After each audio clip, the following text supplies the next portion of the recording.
Hi friends, restaurant స్టైల్లో potato curry తినాలనుకుంటున్నారా? మరి దానికి కావాల్సిన పదార్థం కొత్తిమీర, onion, tomato, chilli, boiled potato with marinated or masala. ఇంకా స్టవ్ మీద ప్యాన్ పెట్టి 2 చెంచాలు ఆయిల్ పోసి మ్యారినేటెడ్ అయిన పొటాటోని ఫ్రై చేసుకుంటాం. పొటాటోని అటు ఇటు కలుపుతాం.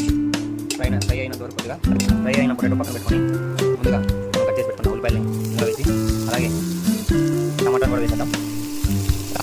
కొంచెం కలుపుతాం. టమాటా ఎందుకు వేసామంటే అడుగు మారుతూ ఉంటుంది, అందుకని టమాటా వేస్తాం మనం. అలాగే తరిగిన పచ్చిమిర్చి వేద్దాం. అలాగే కరివేపాకు, ఉడికేస్తుంది ఫ్రై పొటాటో వేసేద్దాం. ఇలా వేసి అన్నీ కలిపి పెట్టుకున్న మసాలా అయితే వేసేద్దాం. దీంట్లో 2 స్పూన్లు మసాలా వేస్తాం. మంచిగా అయితే పోతాం గ్రేవీ కోసం. మనం లైట్గా మూత పెట్టి చిన్న ఫ్లేమ్ పెట్టేసి 5 నిమిషాలు కలుపుతుంటే మిశ్రమం రెడీ అయిపోతుంది. తర్వాత కొత్తిమీరతో గార్నిష్ చేసుకొని తినేద్దాం. Bye bye.